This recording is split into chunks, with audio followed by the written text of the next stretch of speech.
नमस्कार। इस व्याख्यान में हम हिंदी साहित्य के प्रसिद्ध कवि कबीर दास जी के जीवन, उनकी कृतियों और काव्यगत विशेषताओं पर विस्तार से चर्चा करेंगे। यहाँ कबीर दास जी के काव्य की कुछ प्रसिद्ध पंक्तियों पर भी विचार किया जाएगा और कबीर दास से जुड़े कुछ वस्तुनिष्ठ प्रश्नों पर भी चर्चा होगी। कबीर दास निर्गुण भक्ति धारा की ज्ञान मार्गी शाखा के प्रमुख कवि हैं। हिंदी साहित्य में संवत 1375 से लेकर संवत 1700 तक के काल को भक्ति काल कहा जाता है। भक्ति काल में मुख्यतः दो प्रकार के कवि हुए हैं। पहले कवि वे जो ईश्वर को निराकार मानते हैं। उनके अनुसार ईश्वर अजर, अमर और अजन्मा है। ईश्वर को निराकार मानने वाले इन कवियों को निर्गुण भक्ति धारा के कवि कहा गया। निर्गुण भक्ति धारा के कवियों को दो शाखाओं में बांटा गया है, ज्ञान मार्गी और प्रेम मार्गी। ज्ञान मार्गी कवियों के अनुसार ईश्वर को ज्ञान से प्राप्त किया जा सकता है और प्रेम मार्गी कवियों का मानना है कि ईश्वर को प्रेम से प्राप्त किया जा सकता है। भक्ति काल की दूसरी काव्य धारा को सगुण भक्ति काव्य धारा कहा जाता है। इस काव्य धारा के कवियों का मानना है कि ईश्वर साकार रूप में अपने भक्तों को दर्शन भी देते हैं। वे भक्तों पर कृपा करते हैं और अधर्म के नाश के लिए अवतार भी लेते हैं। सगुण भक्ति काव्य धारा को दो भागों में बांटा गया है, राम भक्ति शाखा और कृष्ण भक्ति शाखा। कबीर दास ज्ञान मार्गी शाखा के प्रतिनिधि कवि हैं। इनके जीवन के बारे में बहुत कम जानकारी उपलब्ध है। अधिकतर विद्वान मानते हैं कि इनका जन्म सन 1398 में काशी में हुआ था। कुछ विद्वान कबीर का जन्म स्थान मगहर को भी मानते हैं और कुछ जिला आजमगढ़ के बेलहरा गांव का भी उल्लेख करते हैं, किंतु अधिकतर विद्वान काशी पर ही एक मत हैं। इनके जन्म के संबंध में एक दोहा प्रचलित है। 1455 साल गए, चंद्रवार एक ठाठ ठये, जेठ सुदी बरसायत को पूरन मासी प्रगट भये। अर्थात कबीर दास का जन्म संवत 1455 के ज्येष्ठ मास की पूर्णिमा को हुआ था, परंतु गणना से ज्येष्ठ पूर्णिमा को इस वर्ष सोमवार नहीं पड़ता, अगले वर्ष यानी संवत 1456 में पड़ता है। इसलिए कुछ विद्वानों का विचार है कि कबीर दास का जन्म संवत 1456 अर्थात 1399 ईस्वी में हुआ था। हालांकि वर्तमान में सन 1398 ही ज्यादा प्रचलित है।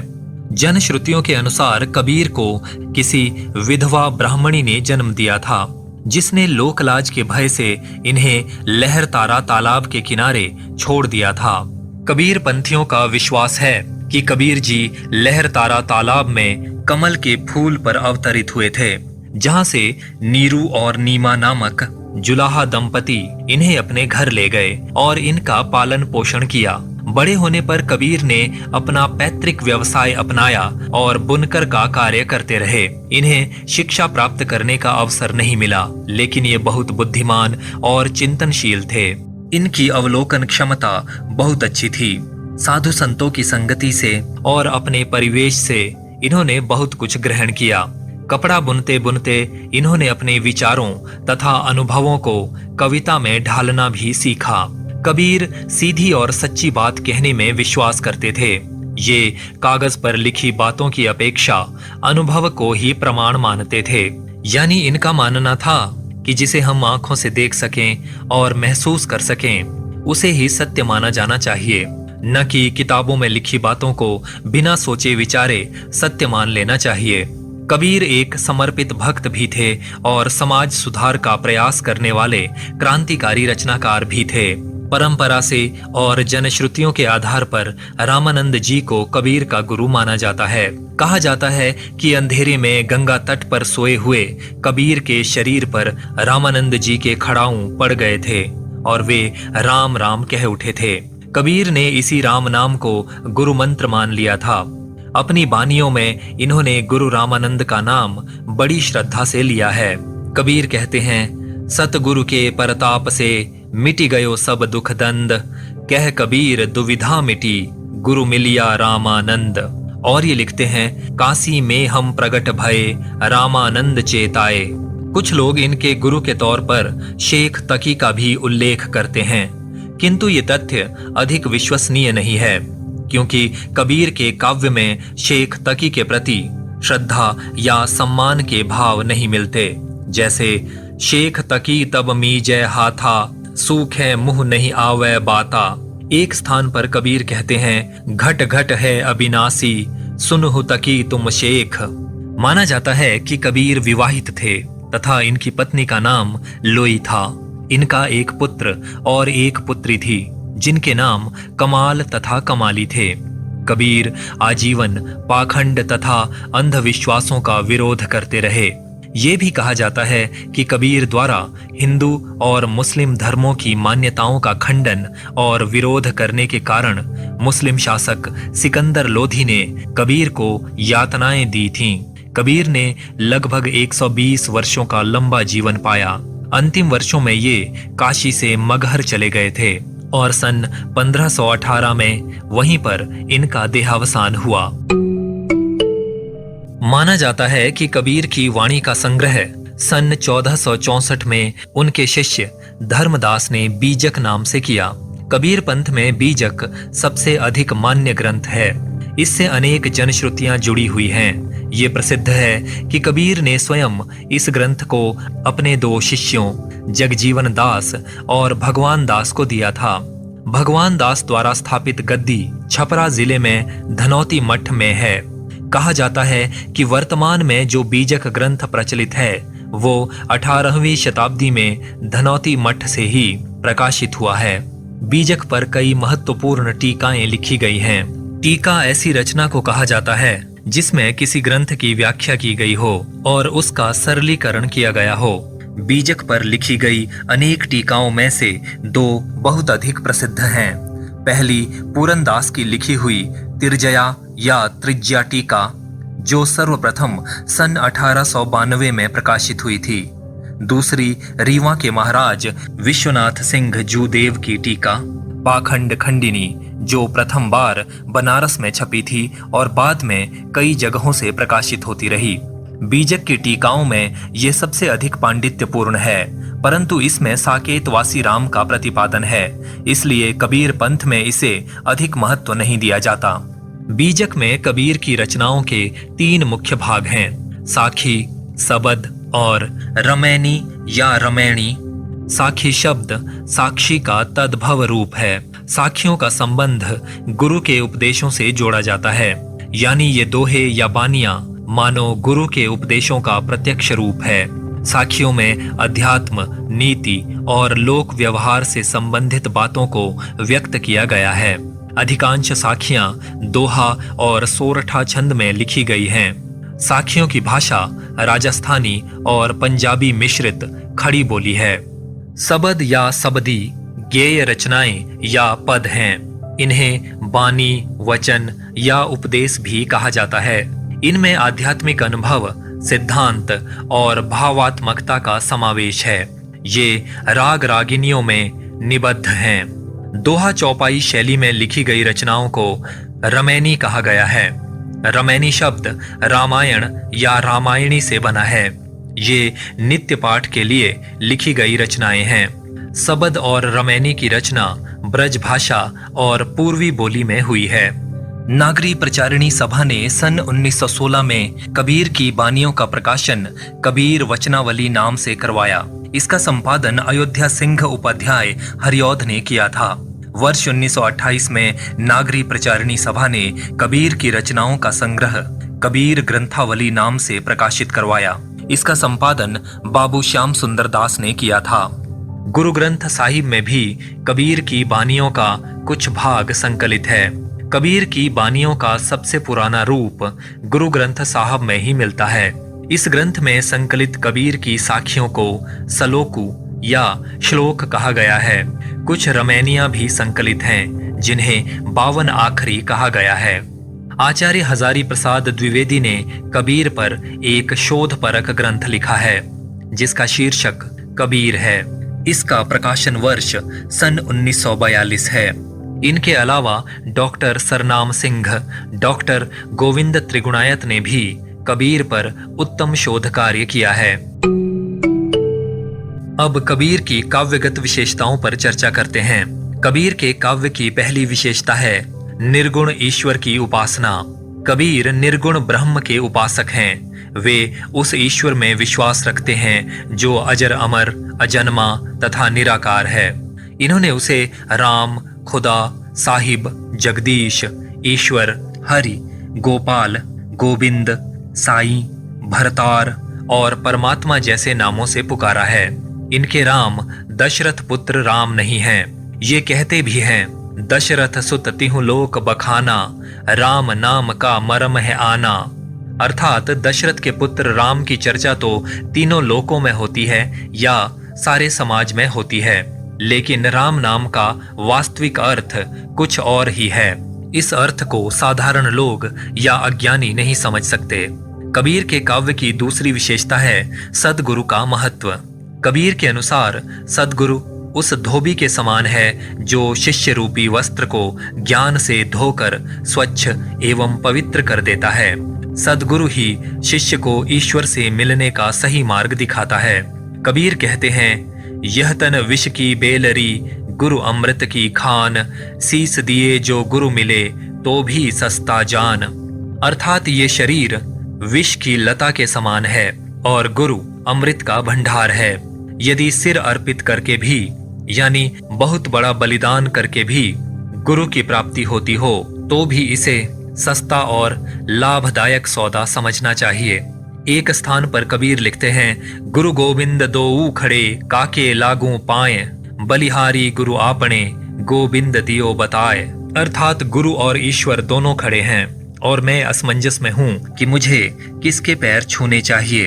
कबीर कहते हैं कि पहले मैं अपने गुरु पर ही न्यौछावर होता हूँ, क्योंकि गुरु ने ही मुझे ईश्वर से मिलने का मार्ग दिखाया है या मुझे ईश्वर तक पहुंचाया है।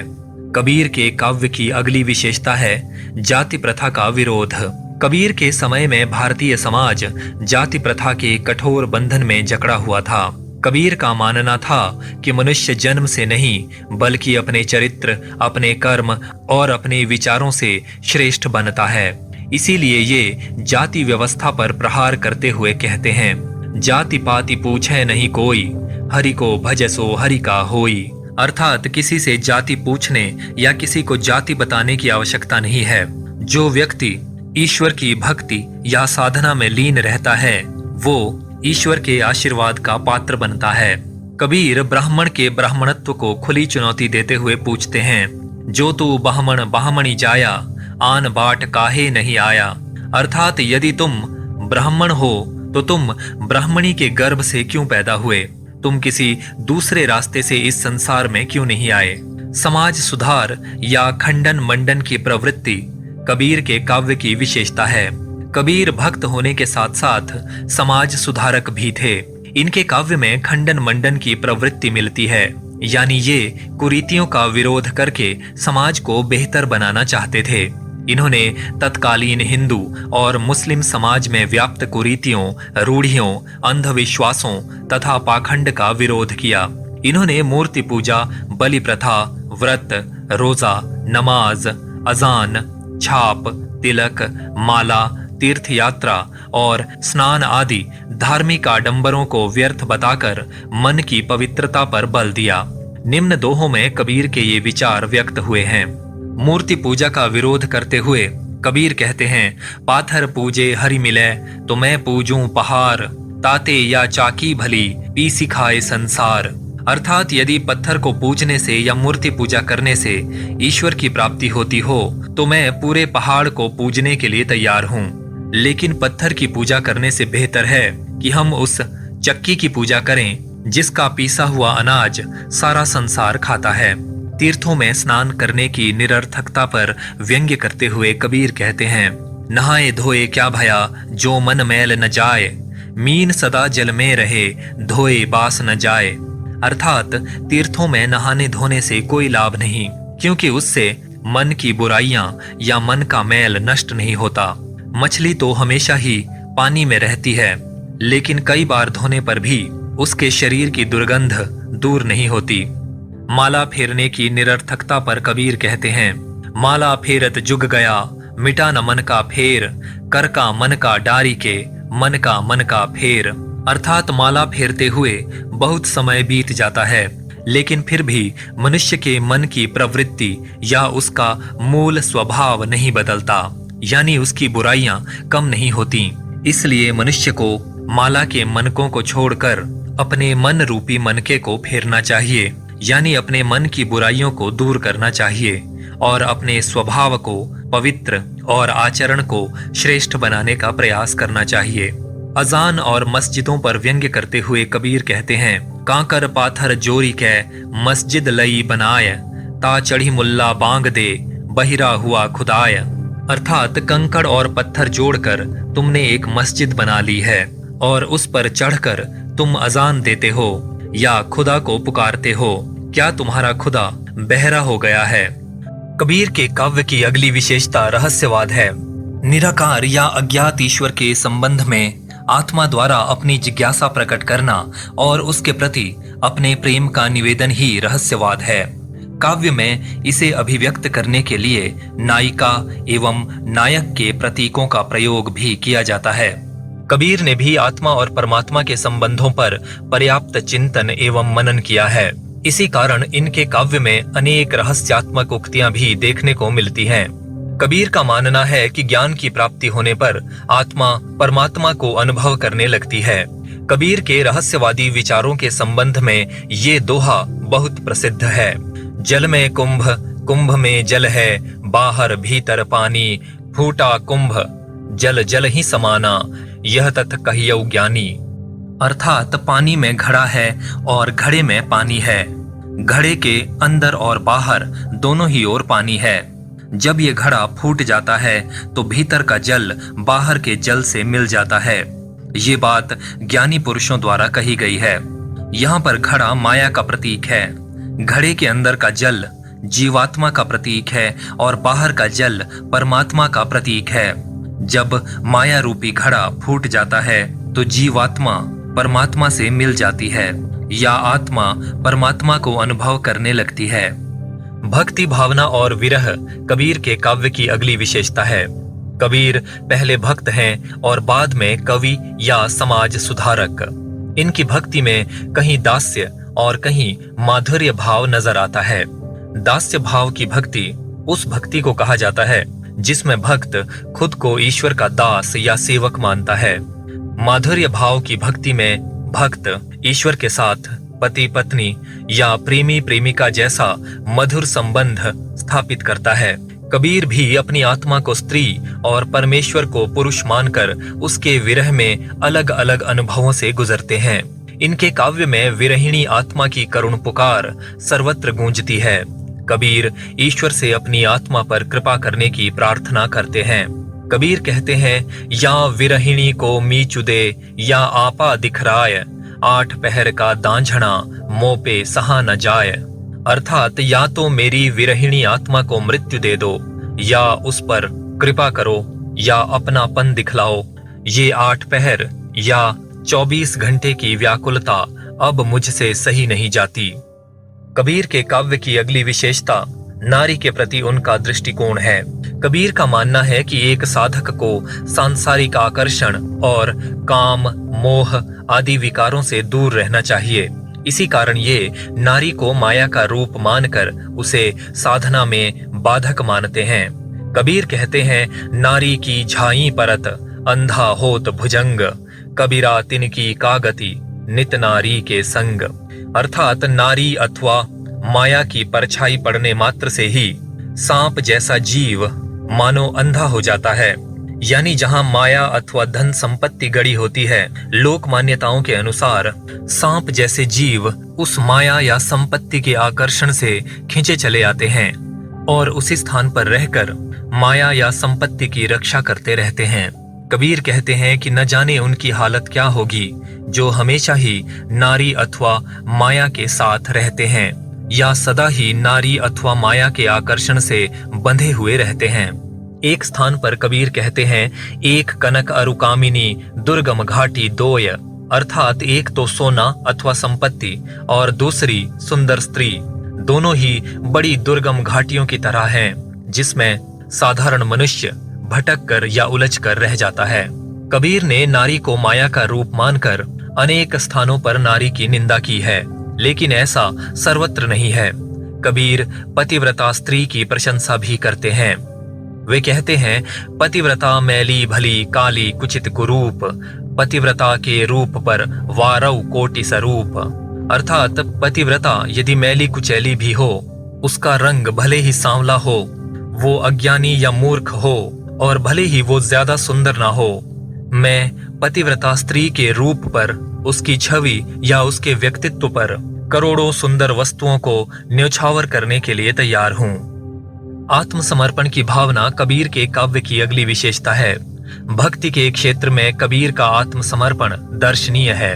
अक्खड़ कबीर, जो किसी की परवाह नहीं करते और निडर होकर गलत परंपराओं का विरोध करते हैं, एक भक्त या साधक के रूप में इतने दीन हो जाते हैं कि अपने प्रभु के पीछे कुत्ता बनकर भी चलने को तैयार हो जाते हैं। कबीर कहते हैं, कबीर कुत्ता राम का मोतिया मेरा नाऊं, गले राम की जेंवरी जित खींचे तित जाऊं। अर्थात मैं तो अपने प्रभु राम का कुत्ता हूँ और मेरा नाम मोती या मोतिया है। मेरे गले में राम के नाम की रस्सी बंधी हुई है।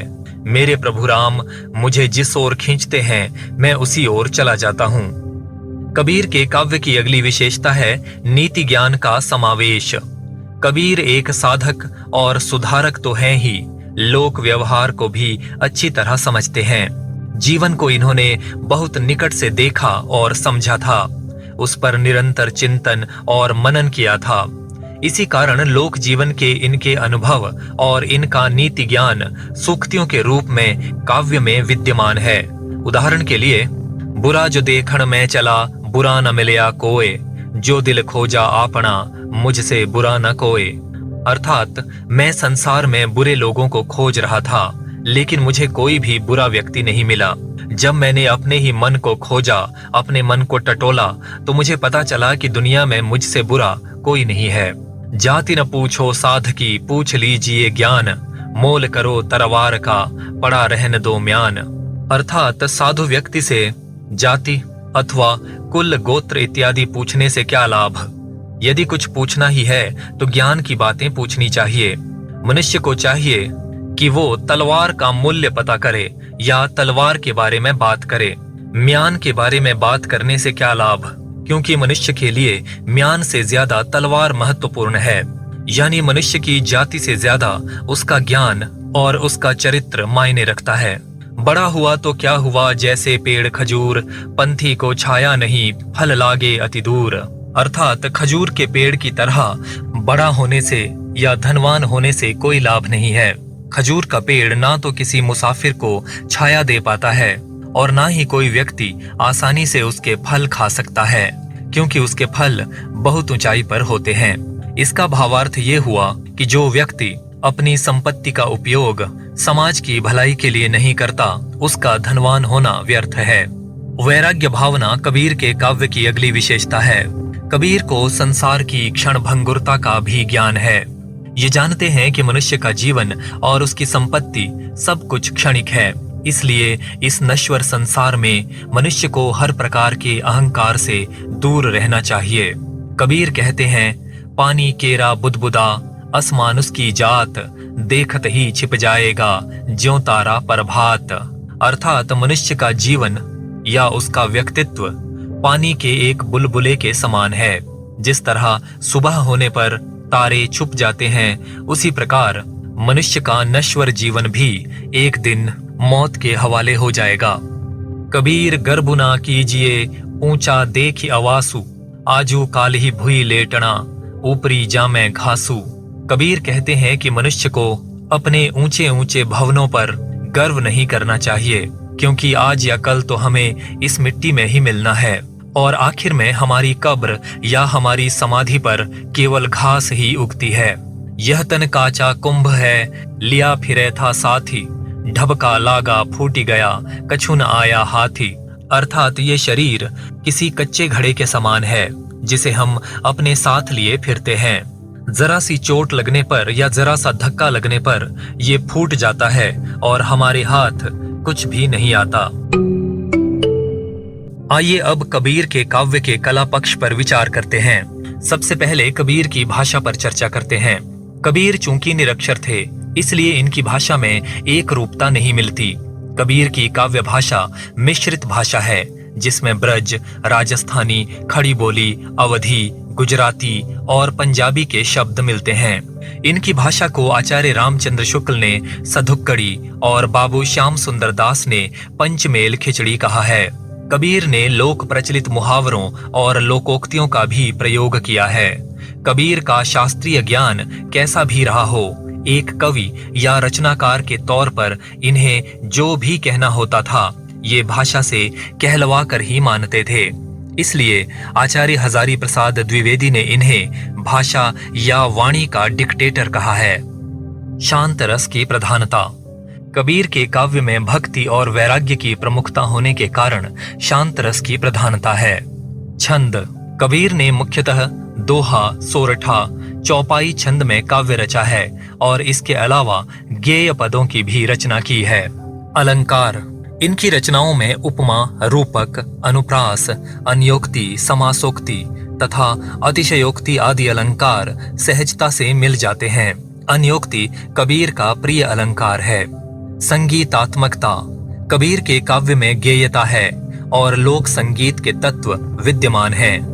इनके दोहे और पद विभिन्न शैलियों में गाए जा सकते हैं। प्रतीकात्मकता कबीर के काव्य की महत्वपूर्ण विशेषता है। कबीर के काव्य में प्रतीकात्मकता प्रमुखता से पाई जाती है। आत्मा, परमात्मा, मोक्ष, विरह, मिलन, मृत्यु, जन्म, माया आदि का वर्णन करते हुए कबीर ने बहुत से प्रतीकों का प्रयोग किया है। लोक प्रचलित प्रतीकों जैसे फूल, कांटा, उपवन, गुड़, मक्खी, घड़ा, कमल, सुगंध, बुलबुला आदि के साथ साथ कबीर ने सिद्धों और नाथों की तरह योग से जुड़े प्रतीकों जैसे चंद, सूर, नाद, बिंदु, अमृत, औंधा कुआं आदि का भी प्रयोग किया है। इनके द्वारा कही गई उलटबांसियां बहुत जटिल और गूढ़ प्रतीकों से भरी हैं। उनमें आध्यात्मिक साधना से संबंधित अनेक भावों और रहस्यों को व्यक्त किया गया है, जिन्हें समझना बहुत कठिन है। एक उदाहरण इस प्रकार है। देखी देखी जिय अचरज होई। कबीर कहते हैं कि ये सब देखकर मन में बहुत हैरानी होती है। यह पद बूझ है बिरला कोई। इन बातों को बहुत कम लोग समझ सकते हैं। धरती उलटी आकाशे जाय। धरती उलटकर आकाश की ओर जाने लगती है। चींटी के मुख हस्ती समाये और चींटी के मुंह में हाथी समा जाता है। बिना पवन सो पर्वत उड़े। बिना हवा के ही पर्वत उड़ने लगते हैं। जीव जंतु सब वृक्षा चढ़े। सारे जीव जंतु, सारे प्राणी पेड़ों पर चढ़ जाते हैं। सूखे सरवर उठे हिलोरा। सूखे तालाब में पानी की लहरें उठने लगती हैं। बिनु जल चकवा करत किलोरा। और बिना पानी के ही चकवा पक्षी जल क्रीड़ा करने लगता है। बैठा पंडित पढ़े कुरान। पंडित या विद्वान व्यक्ति बैठकर कुरान पढ़ने लगता है। बिन देखे का करत बखान। और बिना देखी या बिना जानी वस्तुओं का वर्णन करने लगता है। कहा ही कबीर यह पद को जान। कबीर कहते हैं कि इन सब बातों का अर्थ जो समझ लेता है, सोई संत सदा परबान। उसी संत को हमेशा कुशल व्यक्ति कहा जा सकता है या उसे ही अनुभवी और विवेकशील माना जा सकता है।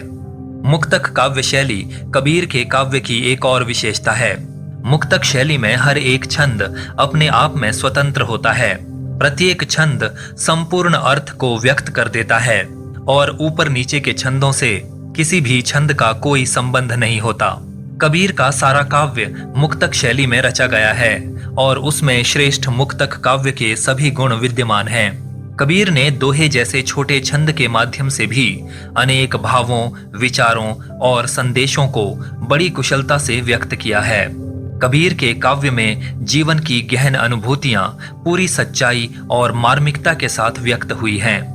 इसी कारण कबीर के दोहे आज भी जनमानस में अपनी जगह बनाए हुए हैं। आइए अब जानते हैं कि विभिन्न आलोचकों ने कबीर के संबंध में क्या कहा है। बाबू श्याम सुंदर दास कहते हैं, कबीर दास जी स्वयं पढ़े लिखे न थे। उन्होंने जो कुछ कहा है वो अपनी प्रतिभा तथा भावुकता के वशीभूत होकर कहा है। उनमें कवित्व उतना नहीं जितनी भक्ति और भावुकता थी। उनकी वाणी हृदय में चुभने वाली है। आचार्य रामचंद्र शुक्ल लिखते हैं, निर्गुण मार्ग के निर्दिष्ट प्रवर्तक कबीर दास ही थे। इसमें कोई संदेह नहीं कि कबीर ने ठीक मौके पर जनता के उस बड़े भाग को संभाला जो नाथ पंथियों के प्रभाव से प्रेम भाव और भक्ति रस से शून्य शुष्क पड़ता जा रहा था। उन्होंने भारतीय ब्रह्मवाद के साथ सूफियों के भावात्मक रहस्यवाद, हठ योगियों के साधनात्मक रहस्यवाद और वैष्णवों के अहिंसावाद तथा प्रपत्तिवाद का मेल करके अपना पंथ खड़ा किया। भाषा बहुत परिष्कृत और परिमार्जित ना होने पर भी कबीर की उक्तियों में कहीं कहीं विलक्षण प्रभाव और चमत्कार है। प्रतिभा उनमें बड़ी प्रखर थी, इसमें संदेह नहीं है। वैष्णव संप्रदाय से उन्होंने अहिंसा का तत्व ग्रहण किया, जो कि पीछे होने वाले सूफी फकीरों को भी मान्य हुआ। आचार्य हजारी प्रसाद द्विवेदी लिखते हैं, 15वीं शताब्दी में कबीर सबसे शक्तिशाली और प्रभावोत्पादक व्यक्ति थे। संयोग से वे ऐसे युग संधि के समय उत्पन्न हुए थे जिसे हम विविध धर्म साधनाओं और मनोभावनाओं का चौराहा कह सकते हैं।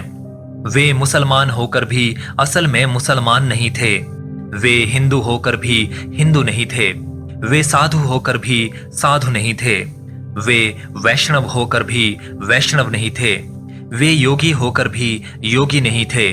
वे कुछ भगवान की ओर से ही सबसे न्यारे बनाकर भेजे गए थे। वे भगवान के नृसिंहावतार की मानो प्रतिमूर्ति थे।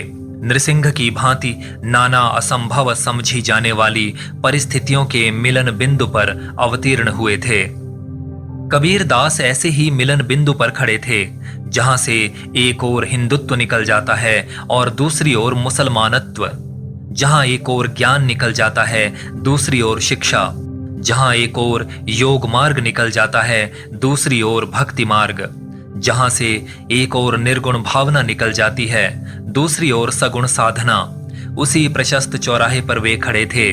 वे दोनों ओर देख सकते थे और परस्पर विरुद्ध दिशा में गए मार्गों के दोष गुण उन्हें स्पष्ट दिखाई दे जाते थे। ये कबीर दास का भगवत दत्त सौभाग्य था। उन्होंने इसका खूब उपयोग किया।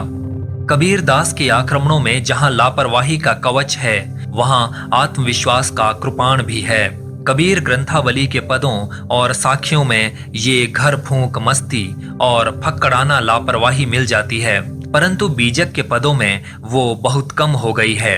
इसीलिए भाव की दृष्टि से कबीर ग्रंथावली के पदों में कबीर दास का मूल रूप अधिक सुरक्षित है।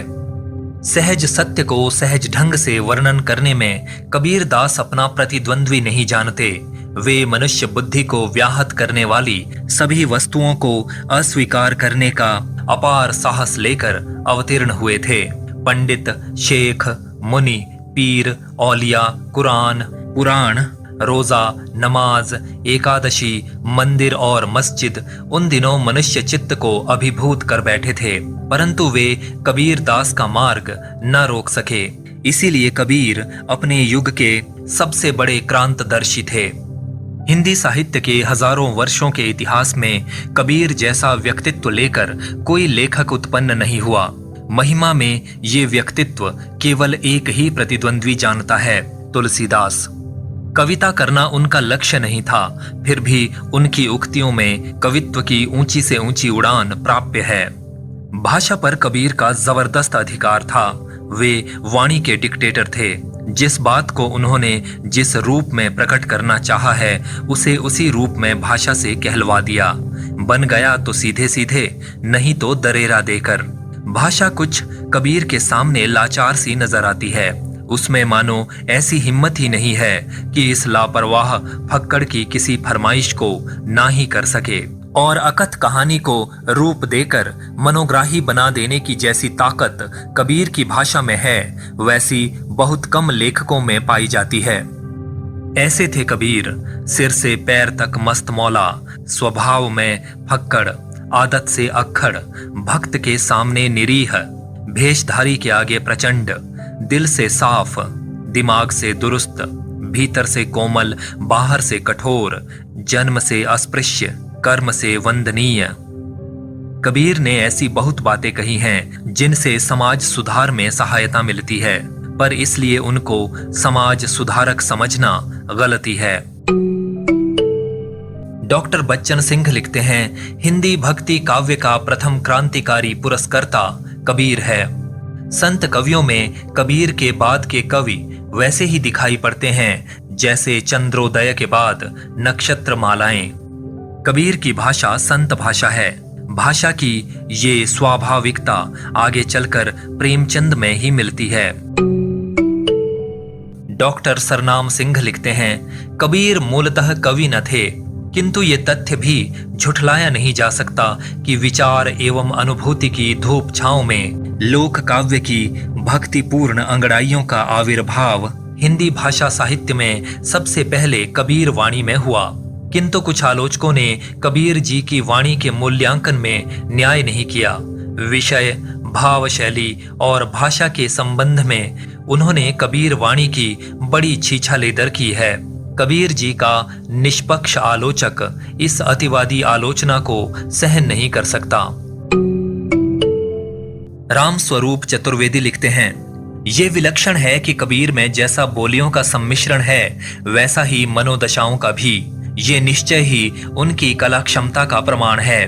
पूरब में भोजपुरी से लेकर पश्चिम में राजस्थानी तक उनका भाषिक संवेदनात्मक विस्तार है। भाषा, संवेदना, विचार प्रणाली सभी दृष्टियों से कबीर शास्त्रीयता के समक्ष खांटी देसीपन को महत्व देते हैं। संस्कृत के कूप जल को छोड़कर वे भाखा के बहते नीर तक स्वयं पहुंचते हैं और सबको पहुंचाते हैं। संस्कृत से मुक्त लोक संस्कृति को बनाने में उनका योगदान अप्रतिम है। डॉक्टर गणपति चंद्र गुप्त लिखते हैं, कबीर की सैद्धांतिक या दार्शनिक मान्यताएं अद्वैतवाद के अनुकूल हैं। व्यावहारिक क्षेत्र में कबीर पूर्णतः प्रगतिशील दिखाई पड़ते हैं। आइए अब कबीर की कुछ प्रसिद्ध पंक्तियों पर चर्चा करते हैं। मसी कागद छुइयो नहीं, कलम गही नहीं हाथ। अर्थात मैंने स्याही और कागज को नहीं छुआ और कभी भी अपने हाथ से कलम या लेखनी को नहीं पकड़ा। चलन चलन सब लोग कहते हैं, ना जानो बैकुंठ कहाँ है। अर्थात सभी लोग चलने की बातें तो करते हैं अथवा साधना की बात तो करते हैं, लेकिन किसी को भी बैकुंठ की जानकारी नहीं है। यानी किसी को भी ये मालूम नहीं है कि परमेश्वर कहाँ रहता है। कहो भैया अंबर का सौ लागा। अर्थात कबीर दूसरे साधक से उसका आध्यात्मिक अनुभव पूछते हैं कि तुम्हें आकाश में जाकर या ईश्वर के नजदीक जाकर या समाधि की अवस्था में कैसा महसूस हुआ। कुशल कुशल ही पूछते कुशल रहा ना कोय, जरा मुई न भय मुआ, कुशल कहाँ ते होए। अर्थात सभी लोग एक दूसरे की कुशलता पूछते हैं, लेकिन यहाँ कोई भी कुशल नहीं है। न तो बुढ़ापा खत्म हुआ है और न ही मौत का भय नष्ट हुआ है, तो ऐसे में कोई कुशलता से कैसे रह सकता है। चलती चाकी देख के दिया कबीरा रोए, दुई पाटन के बीच में साबुत बचा न कोए। कबीर कहते हैं कि मैं चलती हुई चक्की को देखकर अक्सर रो देता हूँ, क्योंकि चक्की के दो पाटों के बीच में कोई भी साबुत नहीं बचता। अर्थात दिन और रात की इस चक्की में सभी मनुष्य जीते और मरते रहते हैं। यहाँ कोई भी अमर नहीं है। साईं इतना दीजिए जामे कुटुम समाए। कबीर ईश्वर से प्रार्थना करते हैं कि हे ईश्वर, मुझे केवल इतनी ही संपत्ति या इतना ही अन्न दीजिए जिससे मेरे परिवार की जरूरतें पूरी हो सकें। हृदय सरोवर है अविनाशी। अर्थात हृदय रूपी तालाब में वो परमेश्वर रहता है। कस्तूरी कुंडली बसे मृग ढूंढे वन माही। अर्थात कस्तूरी मृग जिस कस्तूरी की सुगंध को सारे जंगल में ढूंढता रहता है, वो कस्तूरी वास्तव में उसकी नाभि में ही होती है। वास्तव में कबीर कहना चाहते हैं कि मनुष्य ईश्वर को जंगलों और पर्वतों में खोजता फिरता है, लेकिन ईश्वर उसके हृदय में उसी के भीतर रहता है। दुल्हिनी गावहु मंगलाचार, हम घर आयहु राजा राम भरतार। अर्थात हे सुहागिन स्त्रियों, तुम मंगल गान गाओ, क्योंकि आज हमारे स्वामी राजा राम हमारे घर आए हैं। इन पंक्तियों में कबीर ने आत्मा और परमात्मा के मिलन की घड़ियों का वर्णन किया है। ढाई आखर प्रेम का पढ़े सो पंडित होए, अर्थात जो व्यक्ति प्रेम के ढाई अक्षर को पढ़ लेता है अथवा प्रेम को अच्छी तरह समझ लेता है, वही व्यक्ति पंडित या विद्वान कहलाने योग्य है। जो मन खोजा आपना मुझसे बुरा न कोए, अर्थात जब मैं अपने मन को टटोलता हूं तो मुझे लगता है कि संसार में मुझसे बुरा और कोई नहीं है। हम ना मरी है संसारा, हमको मिलिया जियावन हारा, अर्थात ये सारा संसार मृत्यु को प्राप्त हो जाएगा, लेकिन मृत्यु मेरा कुछ नहीं बिगाड़ पाएगी, क्योंकि मुझे जियावन हारा मिल गया है, अर्थात मुझे ईश्वरीय ज्ञान प्राप्त हो गया है, या ईश्वर से निकटता प्राप्त हो गई है, या मुझे ईश्वर ने अपनी शरण में ले लिया है। जब हम थे तब तू नाही, अब तू है मैं नाही, अर्थात जब मेरे भीतर अहंकार था तो हे ईश्वर तुम मेरे भीतर नहीं थे, अब जबकि तुम मेरे भीतर आ गए हो तो मेरा सारा अहंकार नष्ट हो गया है। लाली मेरे लाल की जित देखूं तित लाल, अर्थात मेरे ईश्वर का सौंदर्य अपरंपार है। मैं जिस ओर भी देखता हूं उसी ओर मुझे उस ईश्वर की शोभा, उसकी छवि या उसका सौंदर्य दिखाई देता है।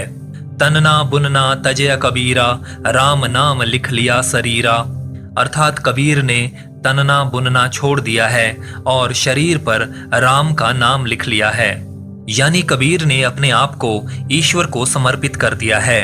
अब उसे सांसारिक बातों की चिंता नहीं है। बूढ़ा बंस कबीर का उपजा पूत कमाल, अर्थात कबीर के घर में कमाल नाम के पुत्र के पैदा होने के कारण कबीर का वंश ही डूब गया है, यानी कबीर के परिवार की प्रतिष्ठा कमाल के कारण कम हो गई है। बहुत दिनन की जोवती बाट तुम्हारी राम, अर्थात हे राम हे ईश्वर, मेरी विरहिणी आत्मा बहुत दिनों से तुम्हारा रास्ता देख रही है। जो घर जाले आपना सो चले हमारे साथ, अर्थात जिस व्यक्ति में अपने घर को जला देने की हिम्मत हो या सब कुछ त्याग देने का साहस हो, वही व्यक्ति हमारा साथी हो सकता है या आध्यात्मिक यात्रा में हमारे साथ चल सकता है। साकत बामन ना मिले वैष्णो मिले चंडाल, अंकमाल दे भेंटिए मानो मिले गोपाल, अर्थात शाक्त और ब्राह्मण आपस में मेल मिलाप नहीं रखते, लेकिन वैष्णव लोग तो चांडाल से भी मेल मिलाप रखते हैं। इसलिए वैष्णव से गले मिलकर मुलाकात करनी चाहिए और इस तरह मिलना चाहिए मानो साक्षात ईश्वर से मिल रहे हों। माया माहठगिनी हम जानी, अर्थात हम इस बात को जानते हैं कि माया बहुत बड़ी ठगिनी है। मोरी चुनरी में परी गयो दाग पिया, अर्थात हे ईश्वर रूपी प्रियतम, मेरी आत्मा रूपी चुनरी में अज्ञान का दाग लग गया है। घूंघट के पट खोल बहुरिया, अर्थात हे मेरी आत्मा रूपी वधु, तुम अपने घूंघट को हटा दो। सपने में साईं मिले सोवत लिया जगाए, अर्थात मुझे सपने में ईश्वर के दर्शन हुए और मुझ सोते हुए को ईश्वर ने जगा दिया। संतो भाई आई ज्ञान की आंधी रे, अर्थात हे संतो हे साधुओं, अब ज्ञान की आंधी चल पड़ी है। तरसे बिन बालम मोर जिया, अर्थात बिना प्रियतम के मेरा हृदय व्याकुल हो रहा है। यह तो घरु है प्रेम का खाला का घरु नाही, अर्थात ये प्रेम का घर है या प्रेम की मंजिल है, इसलिए बहुत कठिन है। ये खाला अथवा मौसी का घर नहीं है जहां पर जाना बहुत आसान होता है। मेरे साथी दुई जना, एक वैष्णव एक राम, वो है दाता मुक्ति का वो सुमिरावे राम, अर्थात मेरे साथी केवल दो ही लोग हैं, एक तो विष्णु भक्त और दूसरे राम अथवा ईश्वर। राम तो मुक्तिदाता हैं और वैष्णव श्री राम का स्मरण करवाने वाले लोग हैं। नैनन की करी कोठरी पुतली पलंग बिछाय, पलकों की चिकडारी के पिय को लेत रिझाय, अर्थात मेरी आत्मा रूपी स्त्री आंखों को ही कोठरी बना लेती है और पुतली का पलंग बिछा देती है, पलकों को पर्दे की तरह बंद करके प्रियतम को या ईश्वर को रिझा लेती है। जो काशी तन तज्यो कबीरा, तो राम ही कौन निहोरा। कबीर कहते हैं कि यदि केवल काशी में शरीर त्याग देने से मुक्ति मिल जाती तो राम अथवा ईश्वर की उपासना करने से क्या लाभ। तेरा साईं तुझ में ज्यों पोहपन में बास, अर्थात जैसे फूल में सुगंध रहती है उसी प्रकार तेरा ईश्वर भी तुझी में समाया हुआ है। धीरे धीरे रे मना, धीरे सब कुछ होए, अर्थात हे मेरे मन तुम धीरज धारण करो, क्योंकि धीरे धीरे ही सब कुछ होता है। अर्थात साधना बहुत धीरे धीरे और संयम के साथ की जाती है। लूट सके तो लूट ले राम नाम की लूट, अर्थात राम नाम रूपी मंत्र मुफ्त में बंट रहा है, इसलिए हे भक्तों राम नाम रूपी इस खजाने को लूट लो। काल करे सो आज कर, आज करे सो अब, अर्थात जिस कार्य को कल करना है उसे आज ही कर लेना चाहिए। रूखी सूखी खाए के ठंडा पानी पीव, देख बेगानी चूपड़ी मत ललचावे जीव, अर्थात रूखा सूखा खाना खाकर ठंडा पानी पी लेना चाहिए। दूसरों का अच्छा और पौष्टिक भोजन देखकर मनुष्य को लालच नहीं करना चाहिए। जो सुख में सुमिरन करे दुख काहे को होए, अर्थात अगर इंसान सुख के दिनों में भी ईश्वर को याद करे तो उसे दुख किस लिए प्राप्त होगा।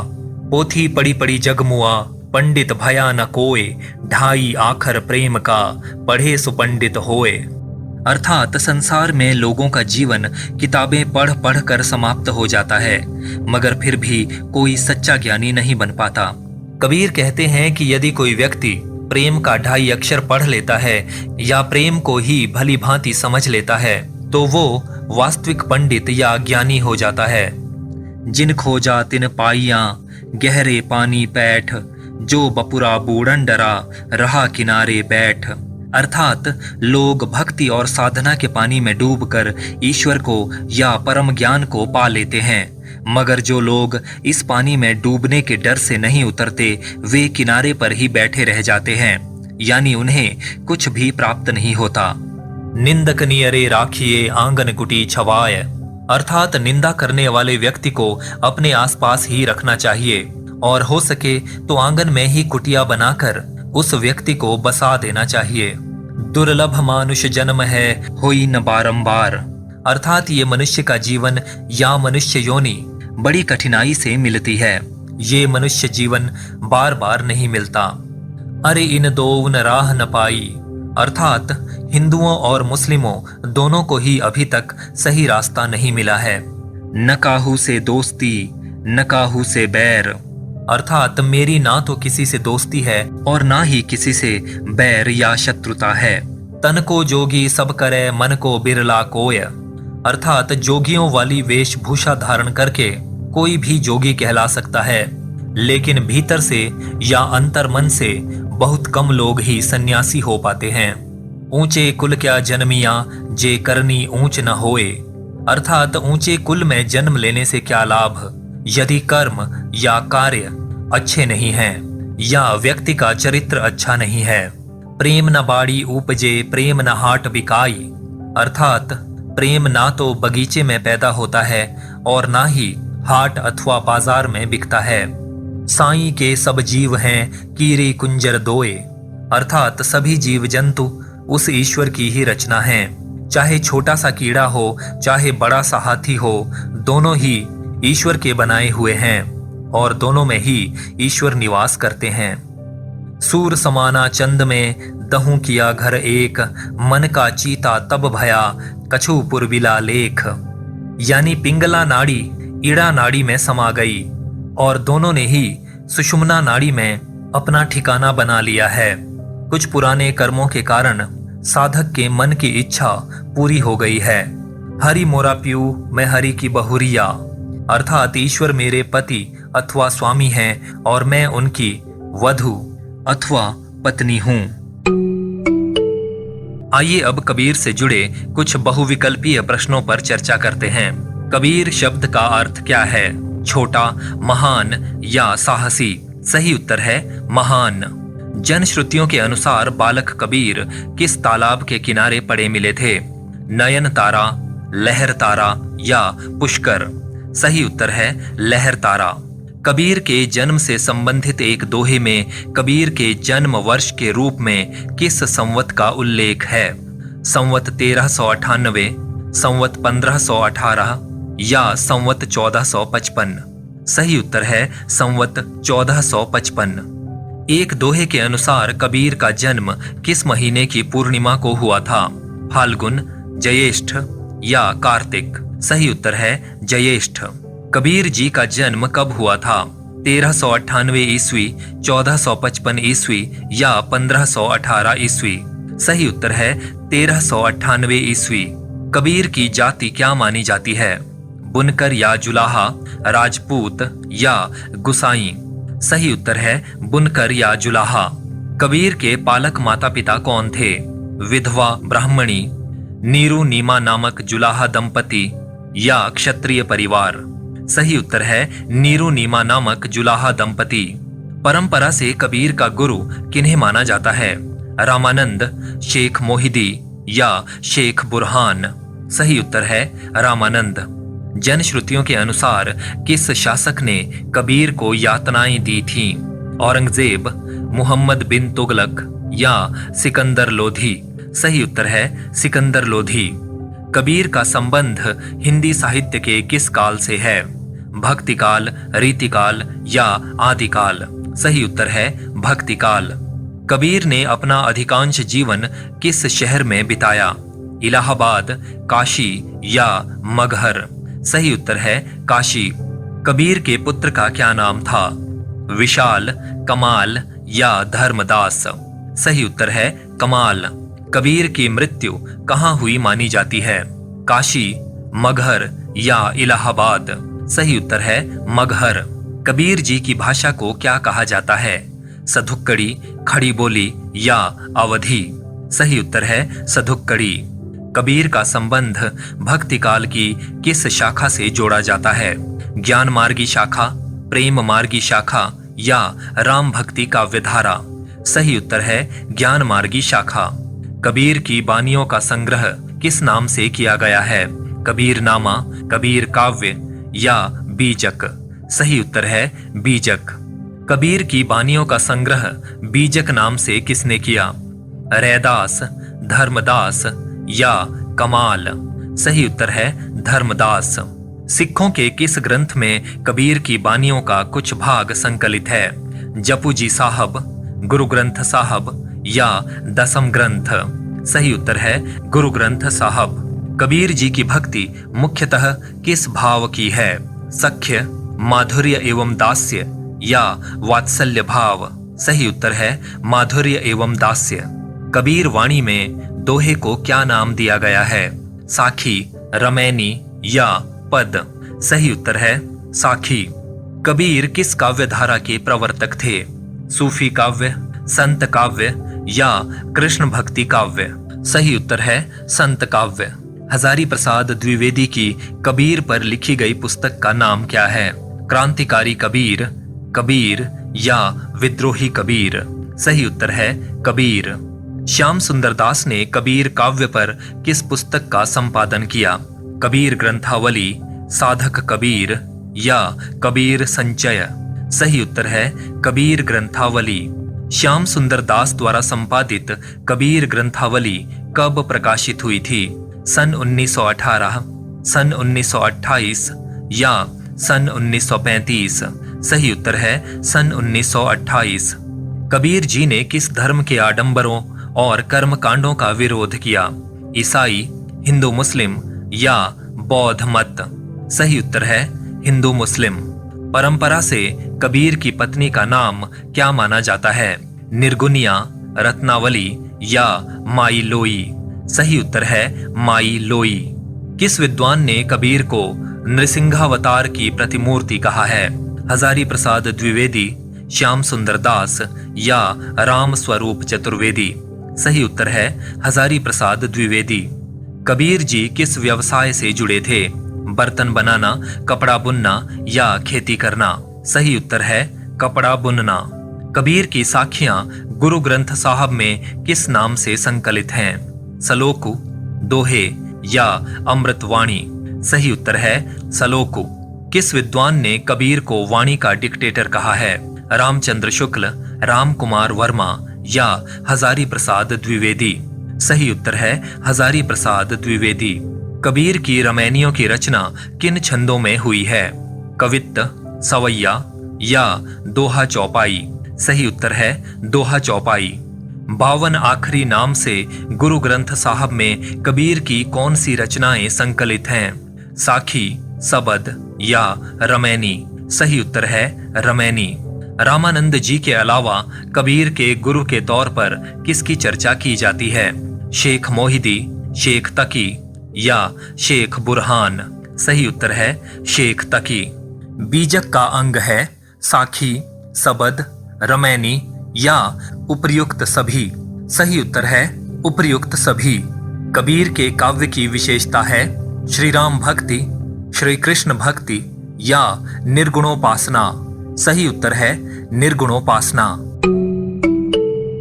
आइए अब कबीर से जुड़ी कुछ महत्वपूर्ण जानकारियों पर एक नजर डालते हैं। रविंद्रनाथ ठाकुर की प्रेरणा से आचार्य क्षितिज मोहन सेन ने वाचिक परंपरा में प्राप्त कबीर के वचनों का संग्रह सन 1910 में 4 भागों में प्रकाशित करवाया था।